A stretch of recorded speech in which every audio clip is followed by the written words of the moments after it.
En el nombre del Padre, y del Hijo, y del Espíritu Santo. Amén.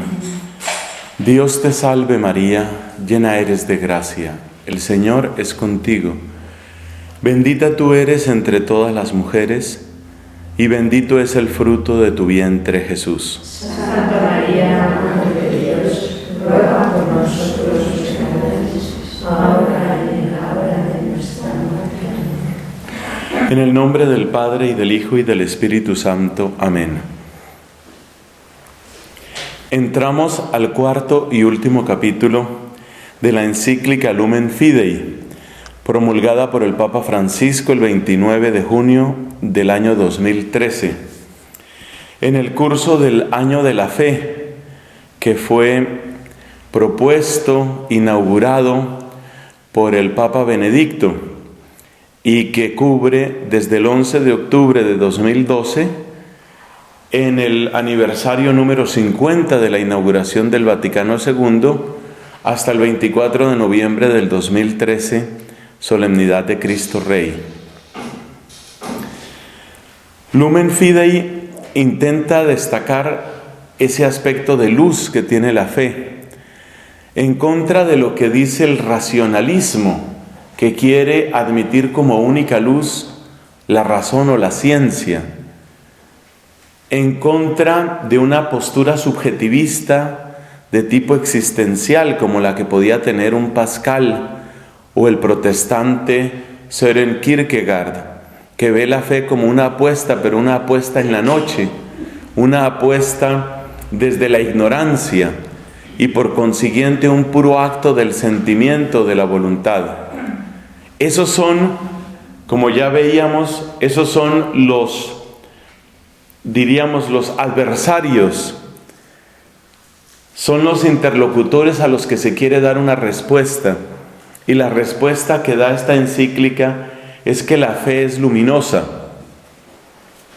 La fe es luminosa porque es una palabra que se escucha y que consuela, que restaura, que dirige, que edifica. La fe es luminosa porque no acontece en la nada, no acontece en la ignorancia. La casa de la fe no es la ignorancia. Qué importante esa frase para nuestro tiempo, porque el científico, el cientificista, si digo mejor, hay mucho científico creyente, pero el cientificista, el que idolatra el conocimiento científico, ese considera que la casa de la fe es la ignorancia. No. La fe no se alimenta de oscuridad, ni la fe viene a traer oscuridad, sino que la fe se alimenta de esos signos de providencia, esos signos de misericordia que van acompañando nuestra vida. Y por eso, en la comprensión de los signos y en la meditación de la palabra, la fe hace su propio camino. Lumen Fidei tiene estos 4 capítulos. Después de la introducción, en la cual se nombran de un modo indirecto pero suficientemente claro los interlocutores a los que se quiera responder, vienen los 4 capítulos que hemos ido recorriendo. Hemos conocido el amor, es el primero, que es como un recorrido por la historia de la salvación hasta llegar a Jesús, en el cual se revela plenamente el amor de Dios y que es el gran signo digno de confianza. Jesucristo, especialmente Jesucristo crucificado, es el gran signo. ¿Cómo puedo confiar en Dios? Pues la respuesta está en Romanos capítulo 8. El que nos ha dado a su propio Hijo, ¿cómo no nos va a dar con Él todas las cosas? Entonces Jesucristo crucificado es la revelación del amor y es el motivo de la fe. Continuamente esta encíclica está relacionando amor y fe, fe y amor. Lo han visto seguramente al repasar la lectura. De modo que el gran signo que despierta la fe es el Cristo crucificado. Y el gran signo del amor es el Cristo crucificado. Ese fue el capítulo primero. Después de ese capítulo primero, entonces, pues tenemos que ocuparnos de qué es lo que esa fe viene a hacer dentro de nosotros. ¿Cuál es el don que trae esa fe en nosotros. Y ahí es donde se relaciona el ver y el escuchar. Y ahí es donde buscamos la verdad. Y luego en el capítulo 3, cómo transmitimos eso que vemos y escuchamos, cómo lo transmitimos a los demás. Ahora el capítulo 4, en cierto sentido, viene a sacar las consecuencias. Si la fe es luz, entonces la fe es un acontecer público. Esto ha estado desde el principio de la encíclica. Desde el principio está este elemento de que la fe no puede ser individual. Yo no sé cuántas veces he dicho que la fe, si es individual, no existe, porque es indistinguible de la fantasía. La fe que solo yo tengo pertenece al mundo de la fantasía. La fe desde el principio es un acontecer de familia, clan, tribu, pueblo, nación, humanidad. Y una de las consecuencias, que es la que va a desarrollar el Papa en el capítulo 4, una de las consecuencias de esto es que cuando una luz es común, entonces viene a fortalecer el tejido de las relaciones interpersonales. Crecer en la fe no es simplemente crecer en la convicción personal. Crecer en la fe es crecer en el tejido que nos une. Esta gente tan interesante del camino neocatecumenal ha ido haciendo todo un camino en la fe, y dentro de ese recorrer, dentro de ese camino, la pregunta es: ¿a dónde hay que llegar? ¿De qué se trata con esto de la predicación y de la formación y todo lo que hacen las comunidades neocatecumenales? ¿De qué se trata? ¿A dónde hay que llegar? Y la respuesta final es la implantatio ecclesiae, que llaman ellos. Es decir, lo que nosotros queremos y que dicen los musulmanes abiertamente, pero los cristianos ahora se tupen, dicen en mi país, se atascan, se atragantan, no se atreven a decirlo. Pues la respuesta es el mundo para Dios. Esa es la respuesta. ¿A dónde apunta la fe? A que todo esté impregnado del Señor.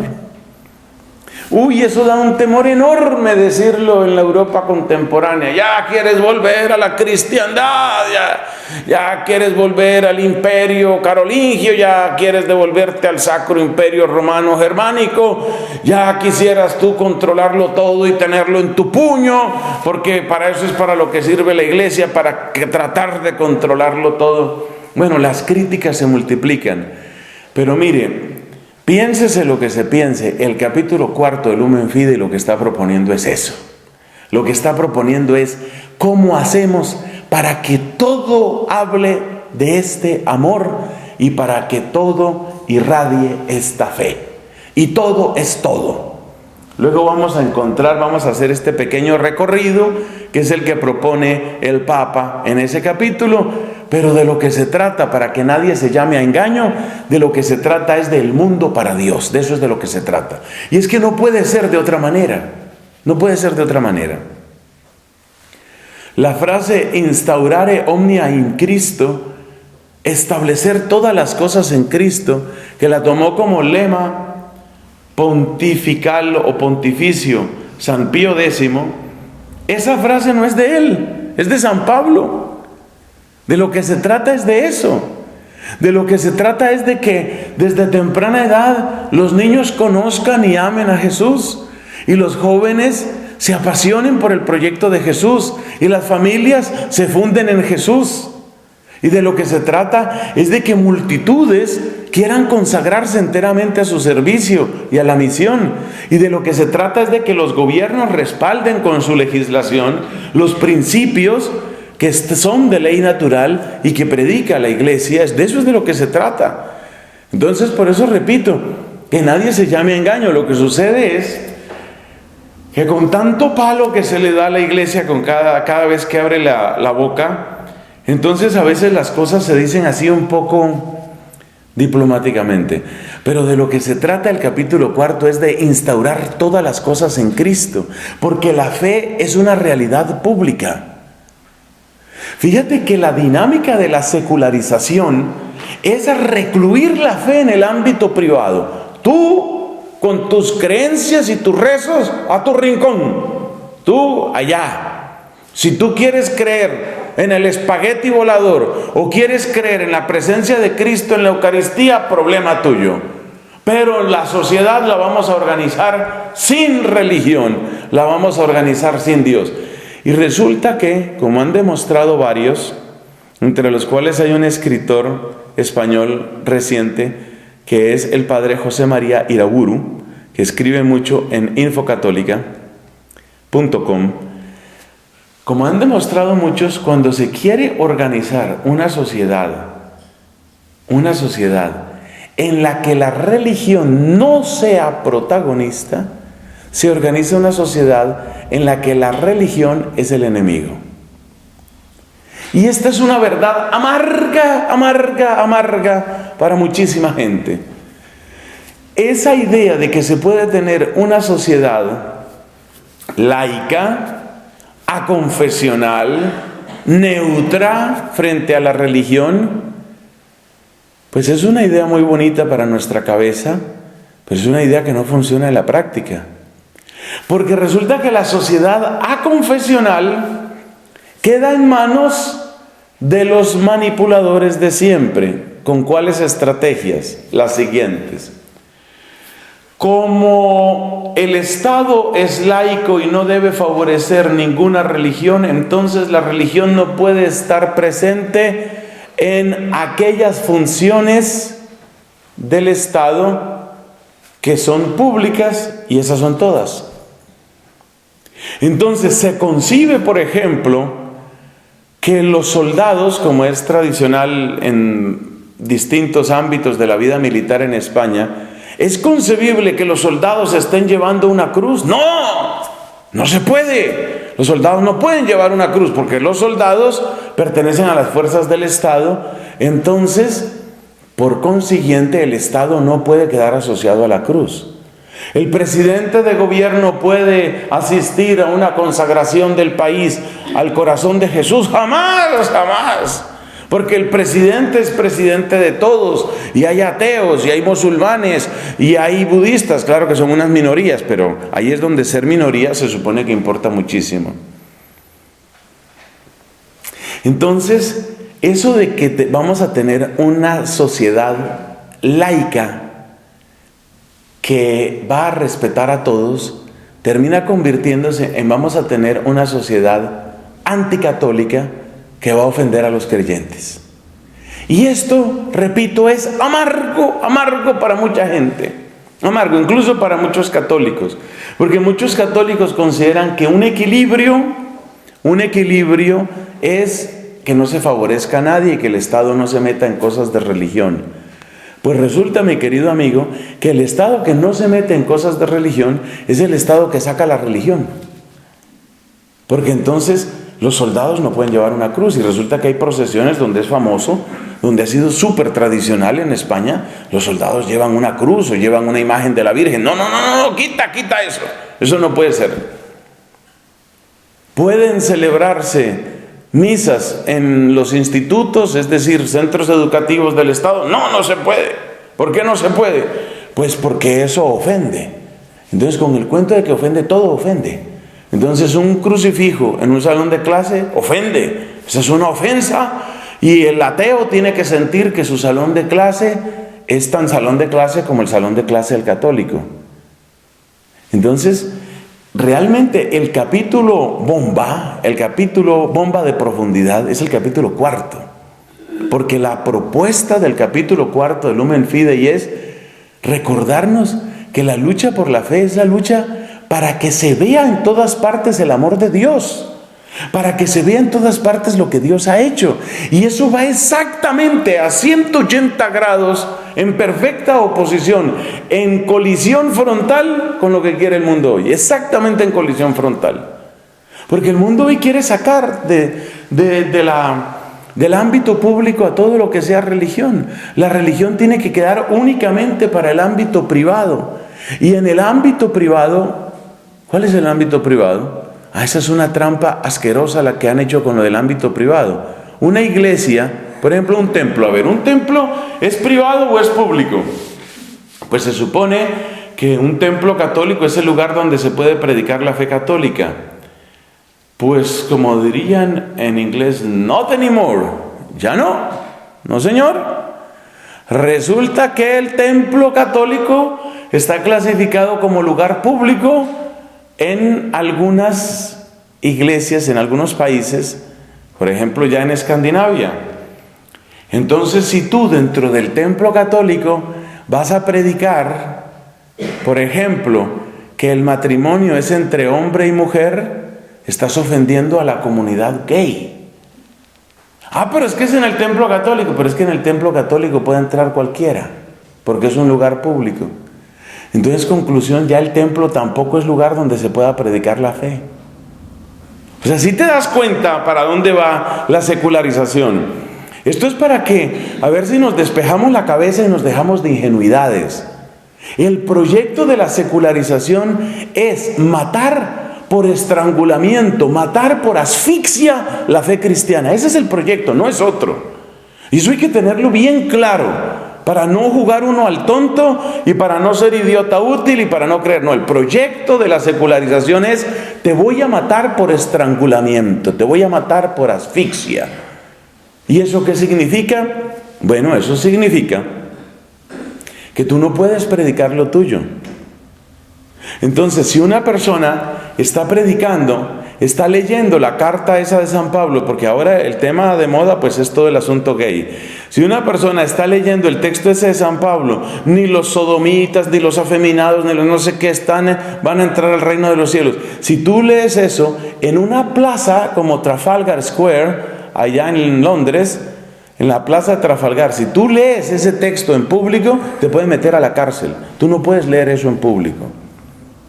Entonces entendamos, por favor, entendamos cuál es el proyecto de la secularización, porque es que la sociedad laica es lo primero que se dice, y en teoría, ay, sí me parece que el Papa Benedicto quizás le faltó un poquito, me atrevo yo a decir eso, porque en un par de ocasiones por lo menos el Papa Benedicto ha presentado como modelo de Estado el Estado plenamente laico, incluso refiriéndolo a los Estados Unidos de América.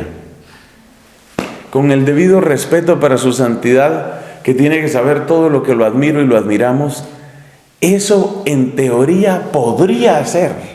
Pero resulta que el Estado que se declara neutro es el mismo Estado que luego considera su deber suprimir la religión.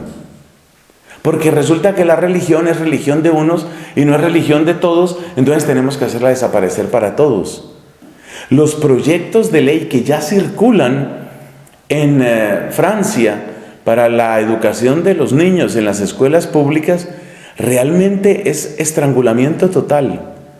Una niña de 9 años no puede llevar una cruz al cuello, no la puede llevar.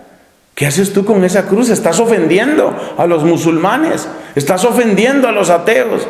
Entonces tiene que desaparecer la cruz. Si un chico de 11 años estuvo en una convivencia de encuentro con Cristo y le cuenta a un compañerito que estuvo feliz y que le gustó el encuentro con Cristo, ¿por qué estás proselitizando? ¿Por qué estás haciendo eso? En la escuela no puedes hacer eso. Y si el niño dentro de la escuela le dice al otro niño que después tiene algo importante que contarle y lo que tiene que contarle sobre Cristo, está ofendiendo el reglamento del colegio. El niño no puede evangelizar. Y esto es Francia siglo XXI. Esto no es Rusia. Esto es Francia siglo XXI. Esa es la realidad. Entonces, a ver si despertamos y nos enteramos para dónde va el proyecto secularizante. Va para allá. Es muerte por estrangulamiento, muerte por asfixia. Si hay algo, que son muy poquitas cosas, muchísimo menos del 0.1%, pero muchísimo menos. Pero si hay algo en lo que me parece que el magisterio de nuestro bien amado Benedicto se quedó corto, fue en la descripción de esta sociedad laica. En parte lo corrige con este capítulo, que ya vamos a ver a qué consecuencias llega. Sí, en teoría vamos a respetar todas las religiones, pero ahora resuélveme este problema. Si hay en un curso, por ejemplo, en un curso de un instituto, tengo 35 católicos, 3 musulmanes y 2 niños a los que no les interesa la religión, nunca han sabido nada de eso, se declaran agnósticos o ateos o lo que sea. Son 40, 35 católicos, 3 musulmanes, 2 ateos. Más o menos esas son las cifras en muchos lugares, dicho sea de paso. Por ahí van las cifras. Ahora yo te digo, ¿puede haber o no puede haber signos religiosos ahí? Entonces la respuesta que da el Estado laico es: no debe haber. Porque resulta que ese crucifijo, en efecto, eso no es mentira, el crucifijo es una ofensa para el musulmán, es una ofensa. Por eso en los países musulmanes no puede estar ningún crucifijo a la vista.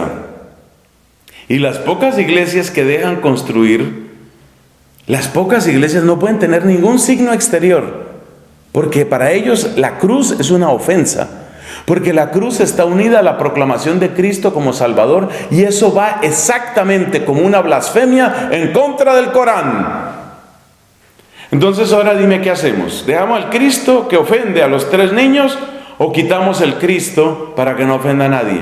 Pero resulta que el quitar el Cristo y el quitar toda presencia religiosa en el ámbito público es una ofensa para el creyente. Y ese aspecto nunca se dice. ¿Cómo que estás diciendo eso? Estoy diciendo. Si yo tengo como referencia de mi vida, y si yo tengo como amor de mi alma a Jesús, y a Él le debo todo, yo quiero que Él se vea. Y si tú me lo quitas, me ofendes.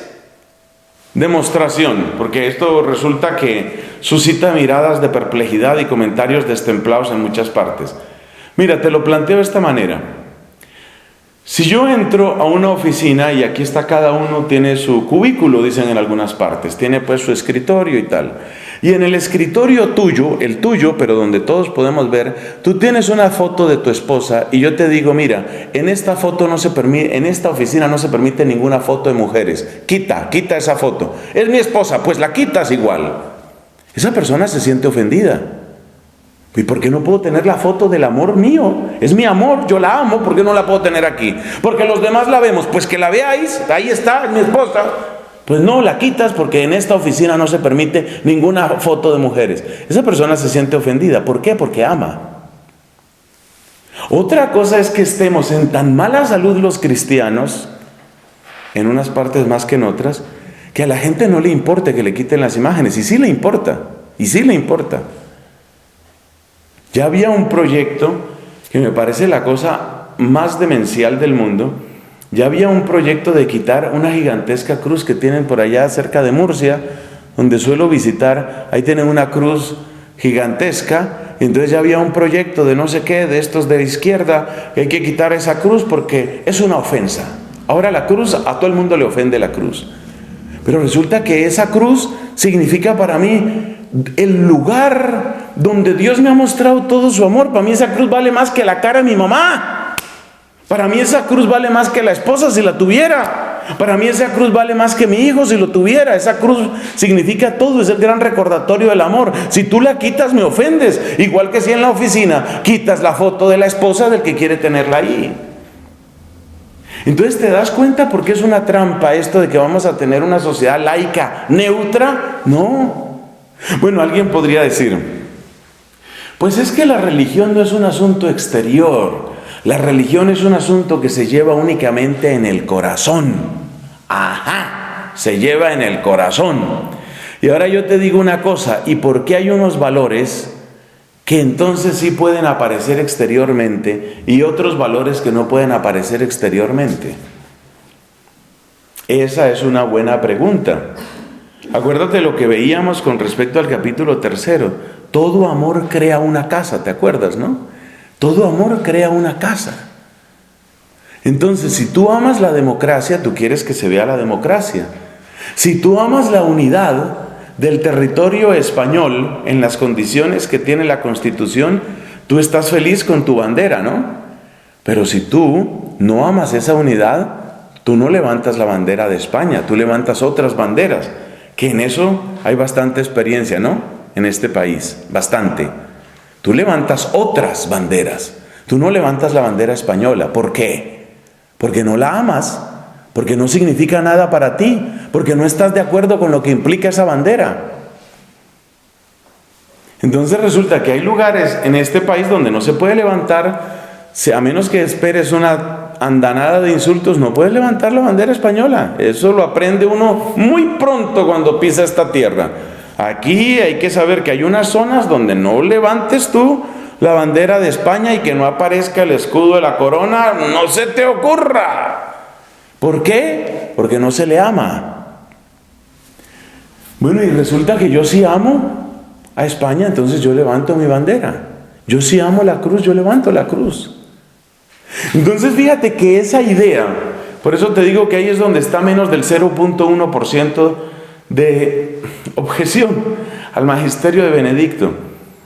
Yo no creo que se pueda hablar realmente de un Estado laico, neutro, sano, no creo que se pueda hablar de eso.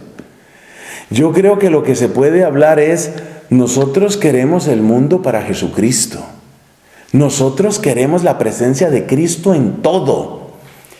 Por supuesto, como nos ha enseñado Cristo, eso implica que a las personas como tales, nosotros las amamos, nosotros las respetamos, a las personas como tales. Pero si a ti te ofende que yo te cuente que Dios te amó hasta el extremo en la cruz de Cristo, yo tengo que trabajar en ese corazón que se siente ofendido, no quitar esa cruz. Este es un terreno muy difícil, pues ese es el terreno del capítulo 4 de Lumen Fidei. La fe no nació para quedar escondida, no es una lámpara para ponerla debajo del celemín, sino para levantarla y que alumbre a todos los de la casa. El destino natural de la fe es alumbrar todos los aspectos de la sociedad. Entonces en los hospitales tiene que brillar la luz de Cristo por todas partes.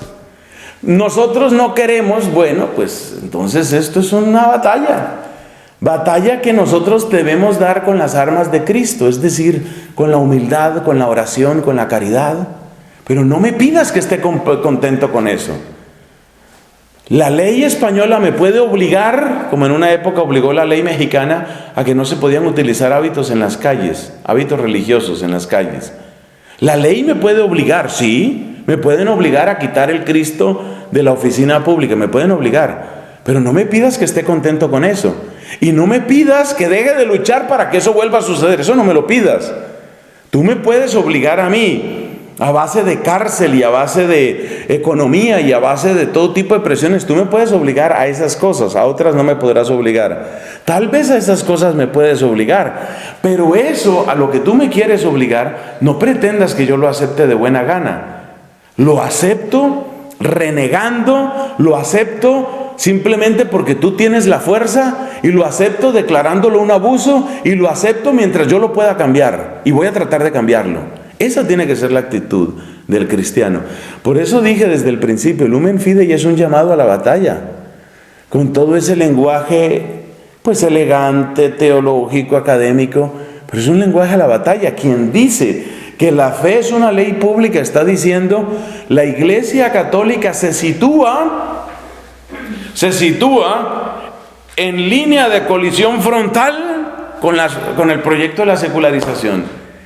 Y el que quiera enterarse, que se entere. Hay muchos que no se enteran, hay muchos que miran la encíclica y pasan una hoja, 2 hojas, bueno, sí, tiene unas frases bonitas, sí, interesante, bueno, y ahí queda.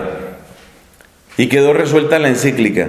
Pero para el que sepa leer, lo que se está diciendo en Lumen Fidei es, la fe es una referencia que va más allá de la intimidad de la conciencia, va más allá de la soledad de la mente que piensa, va más allá del ámbito de lo privado. La fe, por su propia naturaleza, tiende a establecer unas relaciones nuevas en Cristo. O sea que Lumen Fidei realmente es un llamado a que entremos por un camino que es el único camino que tiene el Nuevo Testamento. Vamos a hacer un par de aclaraciones antes de recorrer un poco las principales propuestas de ese capítulo 4. La primera aclaración tiene que ver, o que es subrayar algo ya dicho, tiene que ver con esto de a quién se ofende, a quién no se ofende. Ayer, en el Parlamento español, hicieron su entrada una serie de muchachas con el torso desnudo, esa es su manera de protestar, exhibiendo senos, con unos letreros pintados en su cuerpo. La principal consigna era la siguiente: el aborto es sagrado. Entonces estas muchachas exhiben sus senos, entran gritando al Parlamento y llevan escrita esa consigna, que es lo mismo que ellas van vociferando: el aborto es sagrado. Bueno, ahora yo hago una pregunta: ¿eso es una ofensa o no es una ofensa? ¿Esa es una protesta lícita o es una protesta ilícita? ¿Dónde empieza la protesta lícita y dónde termina? ¿Dónde comienza la ofensa? Aunque yo no fuera católico, que el Parlamento de mi país tenga que soportar algo de esos, para mí ya es una ofensa.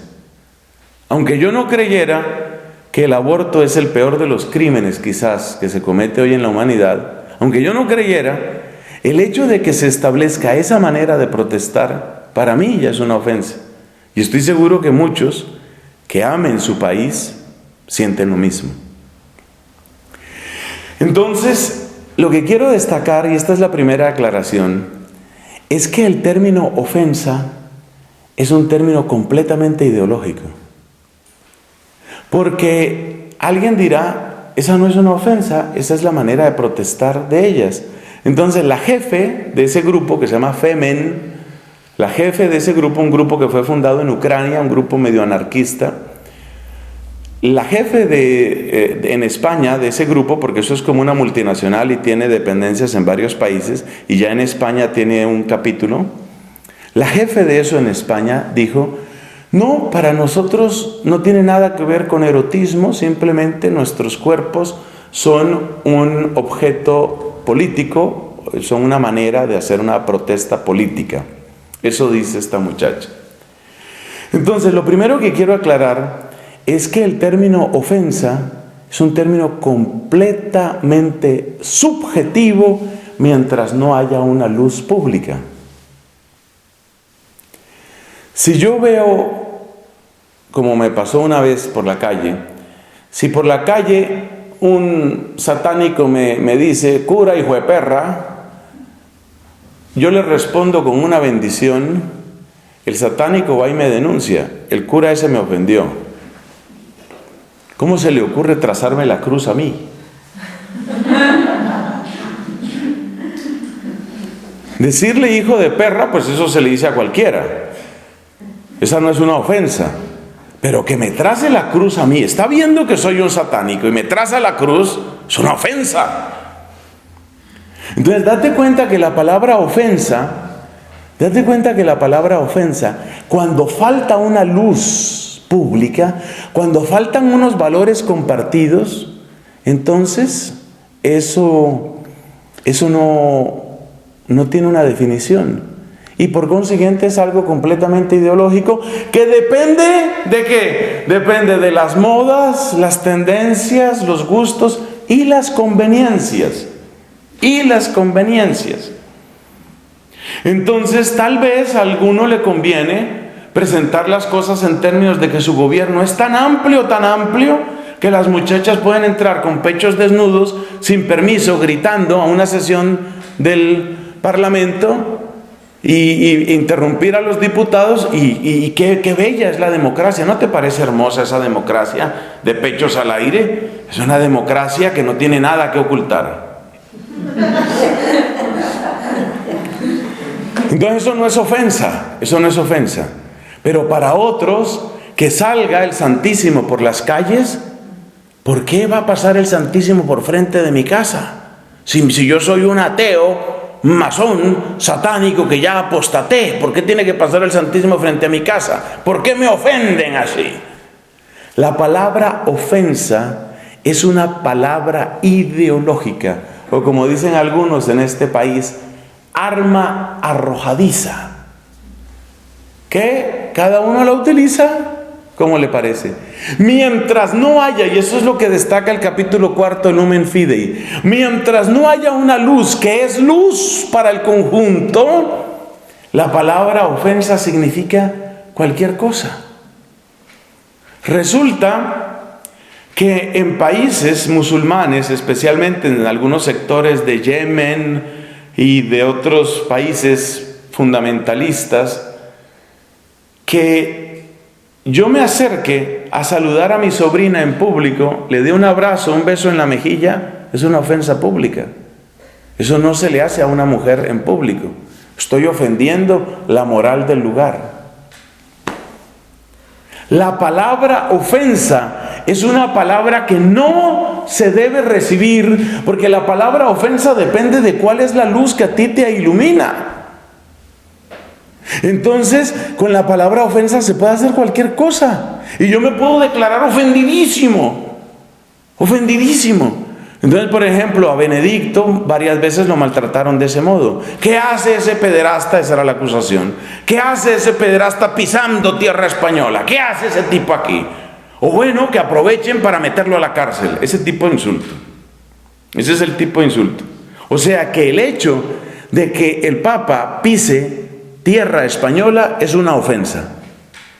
Lo que quiero destacar es que tenemos que salirnos de esa trampa semántica que es la palabra ofensa, porque la palabra ofensa la puedes utilizar para lo que quieras.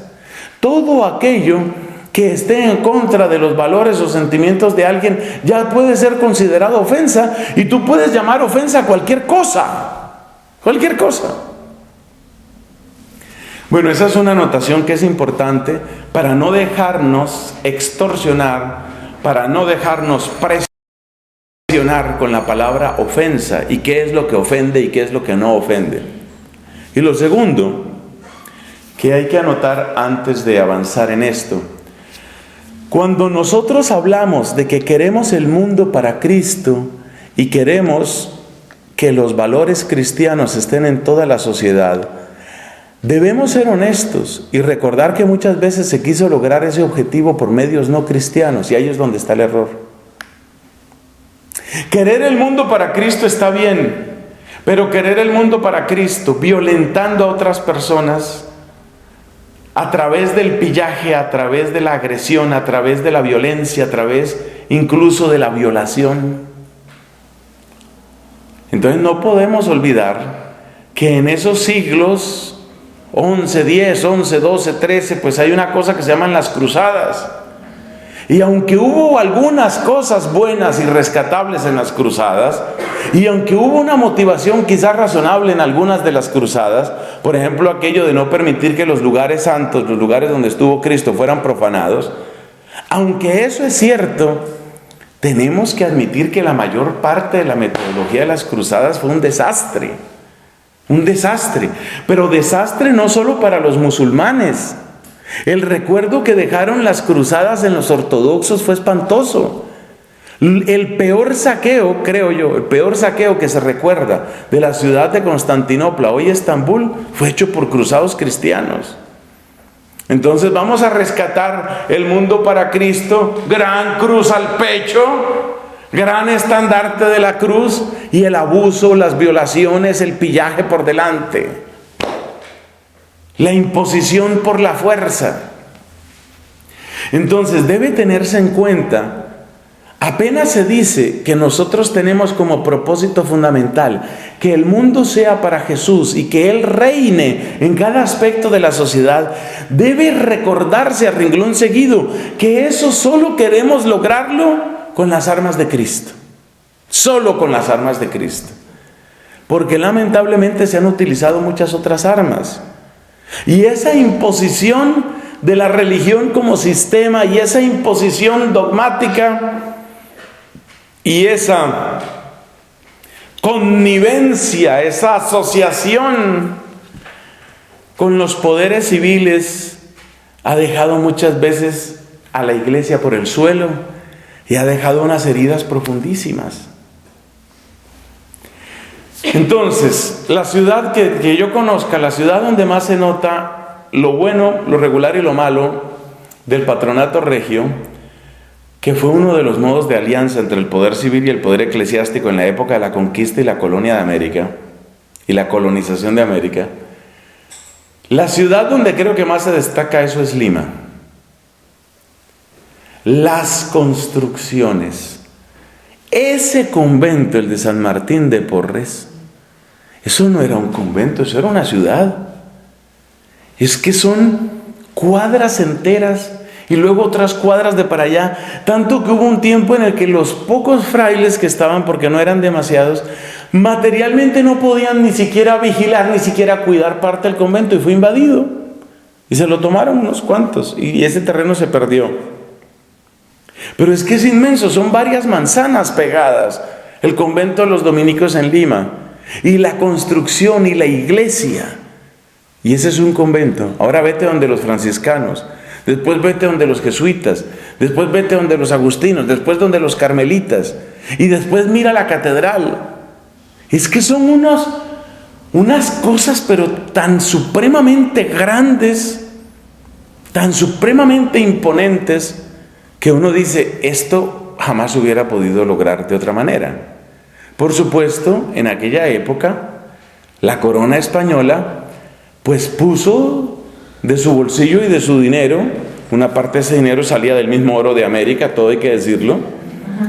Otra parte se iba para las peleas allá con los franceses y con toda la gente con la que vivían peleando los españoles.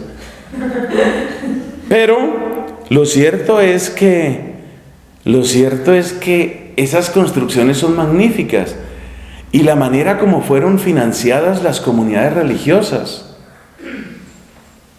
Uno se pone a pensar, muchos de los centros de evangelización, nosotros tenemos, los colombianos, los dominicos colombianos, tenemos un centro antiguo de evangelización de comienzos del siglo XVII, que se llama el convento de Santo Ecce-Homo. El convento de Santo Ecce-Homo, en su tiempo así de mayor auge, llegó a tener tal vez unos 30 frailes o cosa parecida. Y esos vivían completamente de dineros de la corona, eran subsidiados, eran como si fueran funcionarios, empleados del Estado. Por supuesto, eso permitió que en ese rincón, que es un rincón del departamento, en mi país, del departamento de Boyacá, eso permitió que los frailes hicieran misiones, que llevaran el rosario, que llevaran sacramentos, que establecieran parroquias. O sea, fue un apoyo eficaz en muchos sentidos. Pero el patronato regio también llevó consigo la lacra de la Inquisición. Porque entonces resulta que el que quiere deshacerse de uno porque le estorba económicamente o políticamente, lo acusa de algo religioso, y entonces la iglesia entra ahí en complicidad con esa acusación, y luego pasa el Estado a la tortura y a veces a la muerte de esta persona, o por lo menos a la confiscación de bienes. Un desastre. Entonces, cuando hablamos de una luz pública y cuando hablamos del mundo para Cristo y cuando hablamos de que queremos una sociedad cristiana, hay que tener en cuenta estas dos anotaciones. Primera, que no nos van a amordazar con el lenguaje de las ofensas. Con eso no nos van a amordazar. Pero segundo, que si realmente queremos un modelo de sociedad plenamente cristiana, pero desconfiamos del modelo de cristiandad, el secreto es, hay que buscar esa sociedad plenamente cristiana con medios cristianos. Entonces lo nuestro tiene que ser ¿qué? La predicación, lo que dijo Juan Pablo II en Redemptoris Missio. Nosotros no tenemos el derecho de imponer, pero sí tenemos el derecho de ofrecer. Entonces, lo nuestro es ofrecer. Lo nuestro es proponer. Entonces, a través de la predicación, a través de la santidad, el ejemplo, la oración, la caridad, el servicio. Pero el ideal sigue siendo el mismo. El mundo para Jesucristo, pero por medios cristianos. Con los recursos que brotan del Evangelio, no con otros recursos. Dejando eso claro, el Papa destaca que lo que nosotros hemos dicho aquí, que todo amor crea una casa, todo amor crea una ciudad. Esa es la ciudad de sólidos cimientos de la que nos habla la carta a los Hebreos. Y luego destaca las implicaciones que tiene la fe como realidad fundante, como cimiento sólido para la familia, para la sociedad en general y para aquellos que sufren. Para la familia, porque resulta que la familia nace de la confianza entre un yo y un tú. La familia nace de esa confianza profunda, de ese futuro que pueden avisorar los que se aman. Entonces la propuesta que hace Lumen Fidei en el capítulo 4 es que la familia tiene que fundarse sobre la fe. No simplemente con que yo te creo, yo creo en ti y tú crees en mí, sino tú y yo creemos en aquel amor que no engaña. Acuérdate lo que dijimos de la fidelidad y del amor. La fidelidad y la compasión. El que ha hecho el recorrido por el amor de Dios, el que ha encontrado el amor de Dios en las páginas de la Escritura, sabe lo que es fidelidad. Entonces necesitamos familias que hayan descubierto la fidelidad de Dios.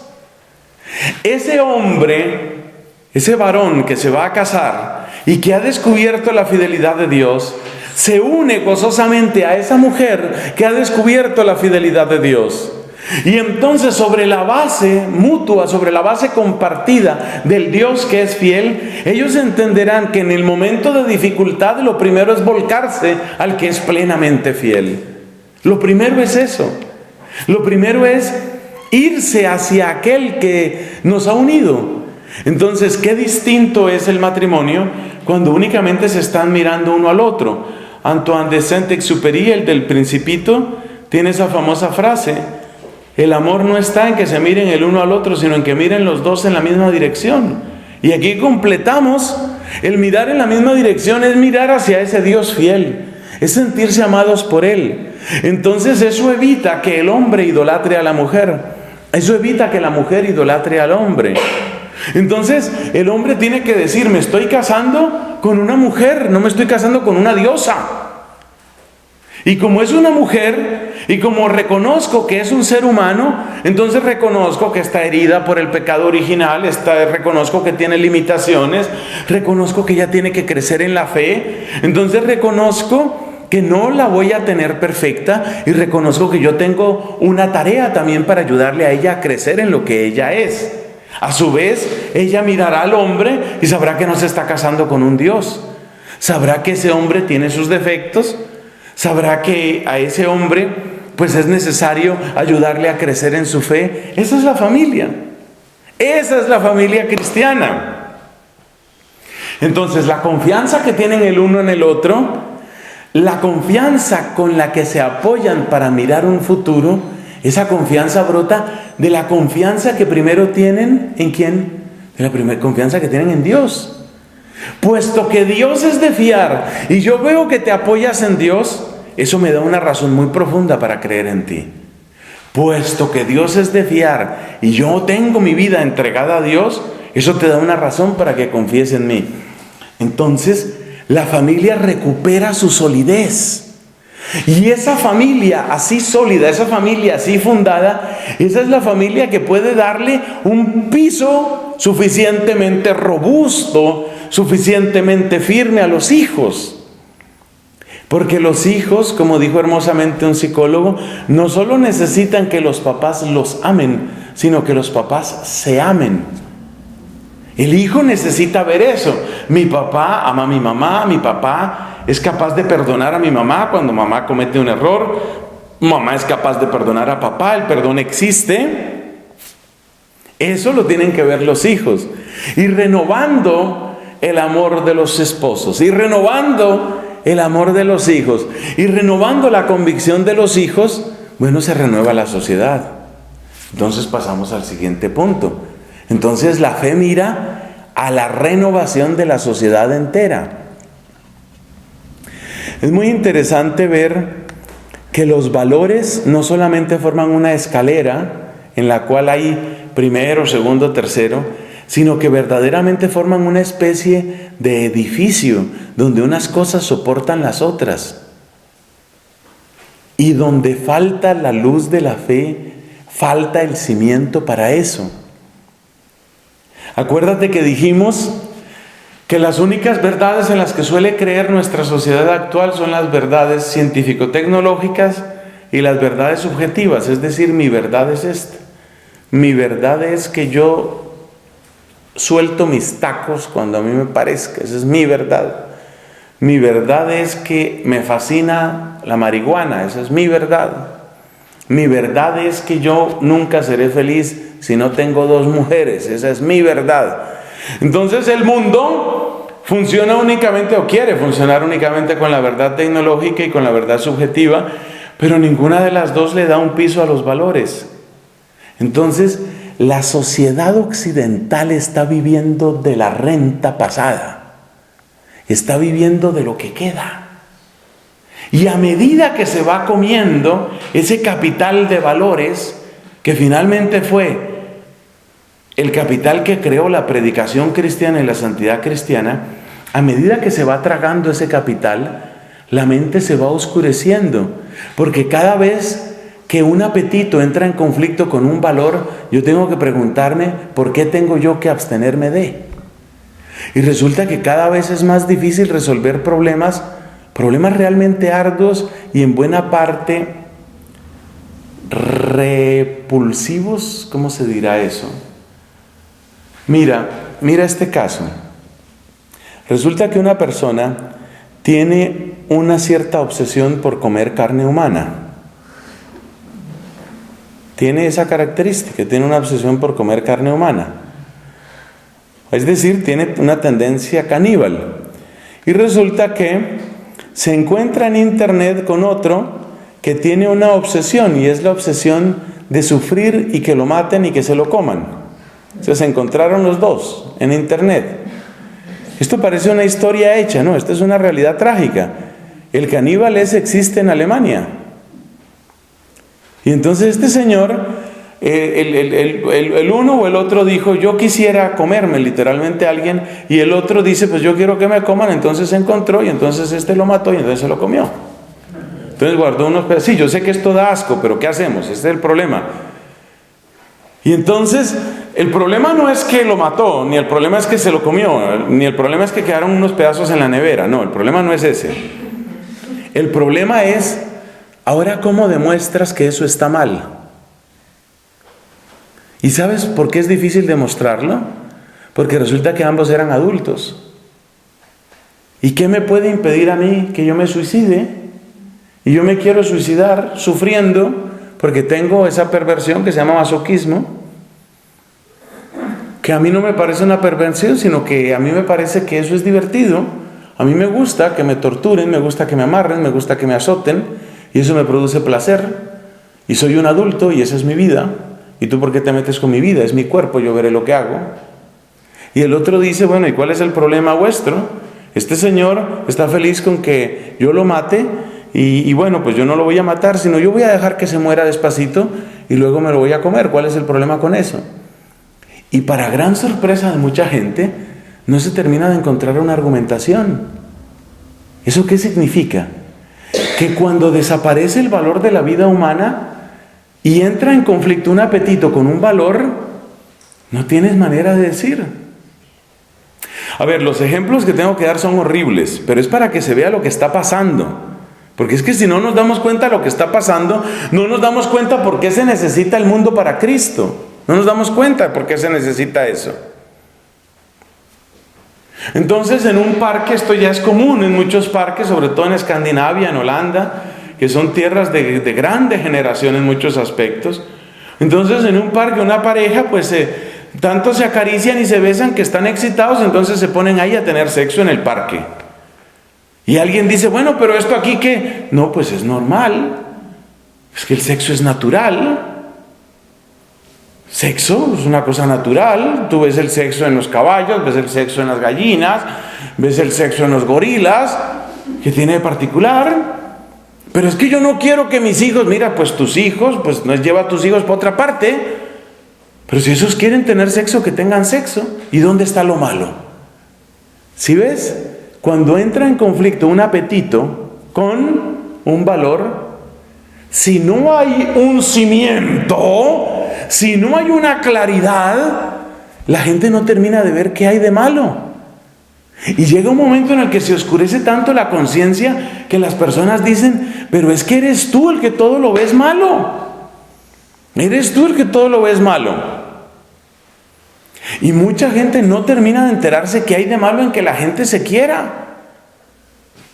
Si yo quiero a mi pareja, ¿qué hay de malo en eso? Que es otro hombre y nos queremos. ¿Dónde está el mal?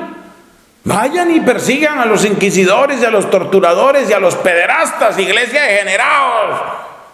A nosotros dejadnos en paz. Nos estamos queriendo. ¿Cuál es el problema?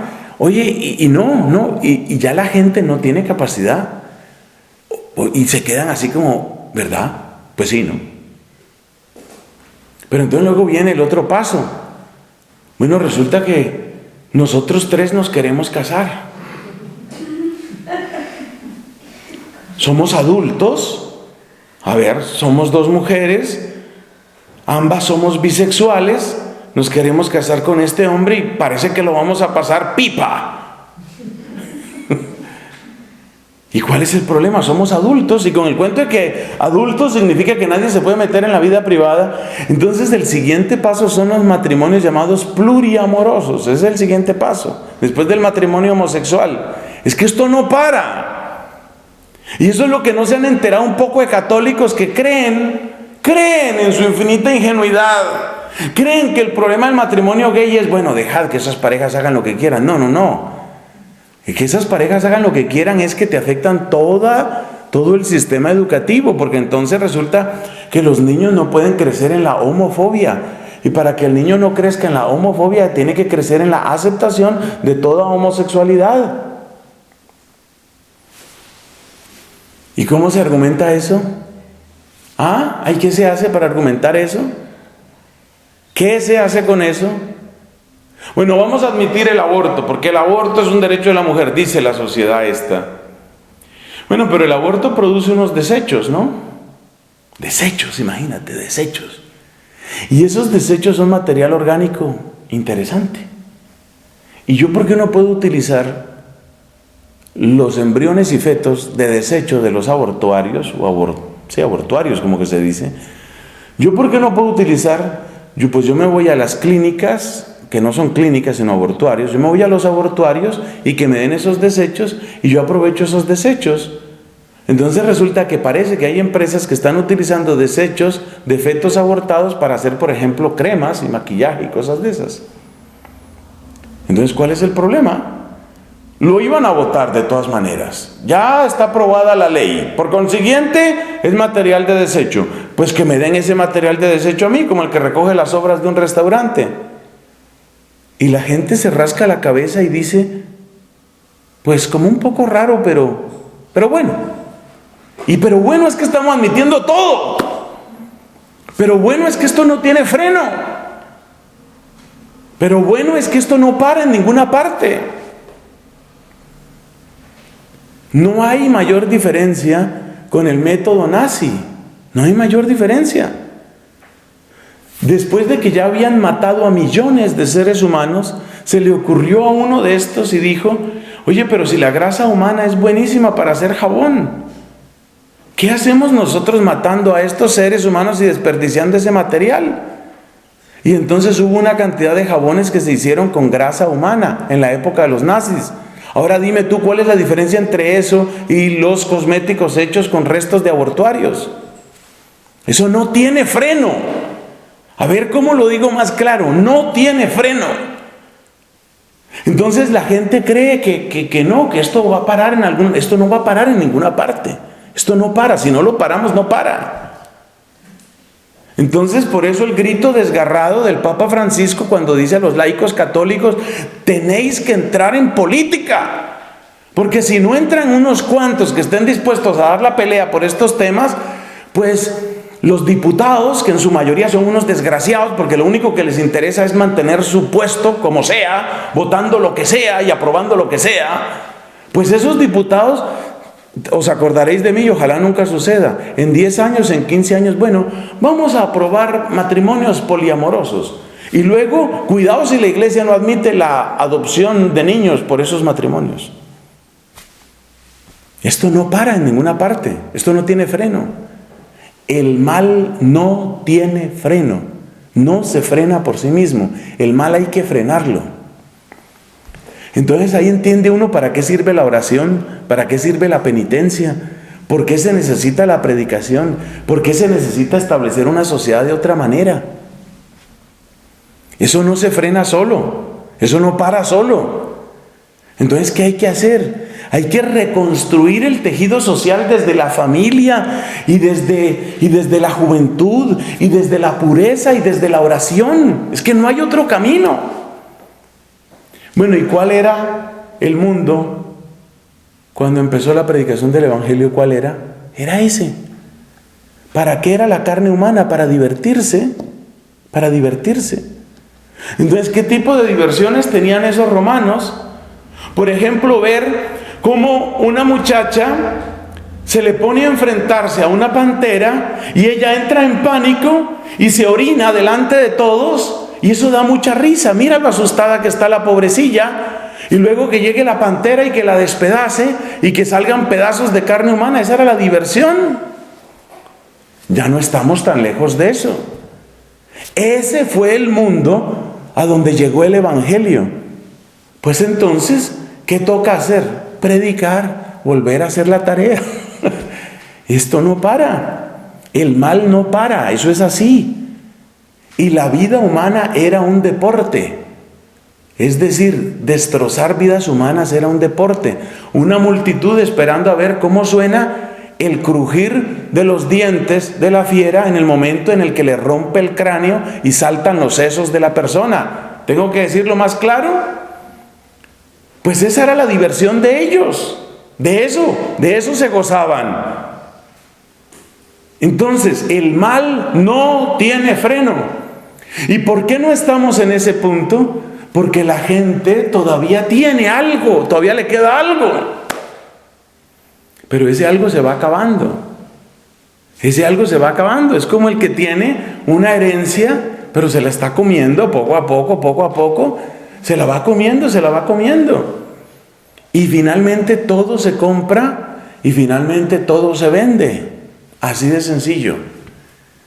Hace un siglo, ¿cuál era la situación de los esclavos en Estados Unidos? En muchísimas partes.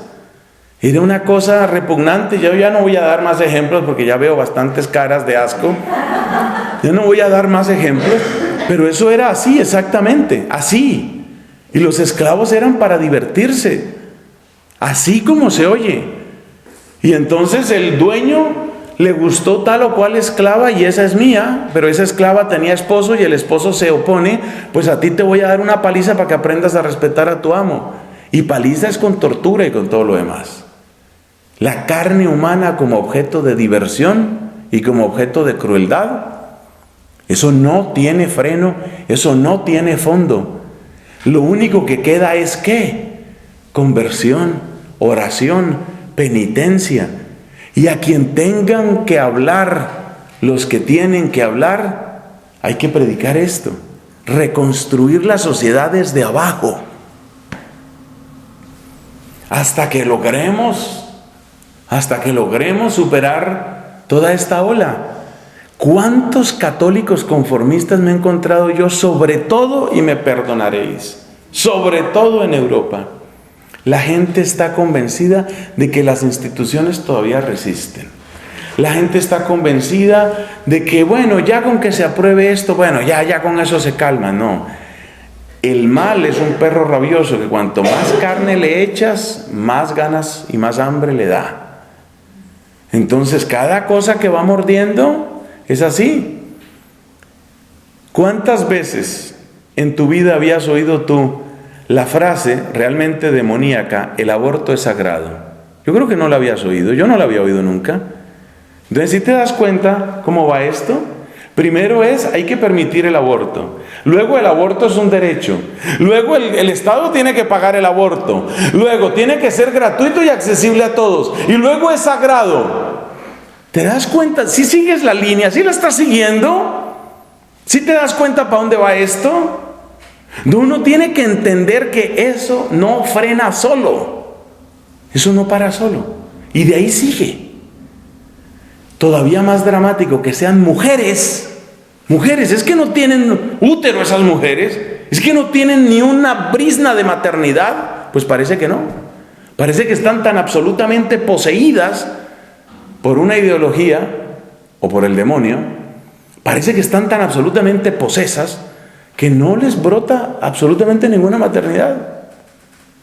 Entonces, yo dije que el capítulo 4 era dramático, nadie me creyó. Mira, el capítulo 4 es ese: hay que reconstruir la sociedad. Y hay que reconstruirla desde la fe. Porque todo sucede con mucha tranquilidad. Todo sucede con mucha calma.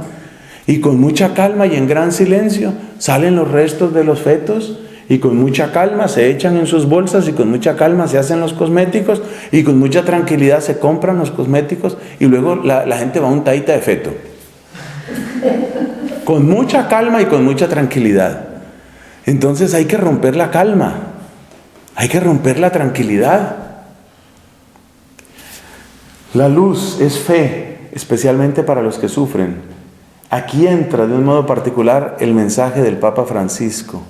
Los que no cuentan, los excluidos. Pero esto es más buena noticia que mala, porque son ellos los que van quedando tirados por el camino, los que van quedando rotos, son ellos los primeros que le entienden a Jesús. Acuérdate en el Evangelio, ¿quiénes son los primeros que están a su lado? Prostitutas, leprosos, publicanos, los rechazados, los ciegos, los cojos, los enfermos, los posesos, la basura. Pues Jesús, que en su tiempo recogió tanta basura, perdón que utilice esa palabra, Jesús que en su tiempo recogió con tanta ternura tanta basura y le reveló a esos seres humanos, a la samaritana, en sus desconciertos afectivos, a la otra que había sido poseída por 7 demonios.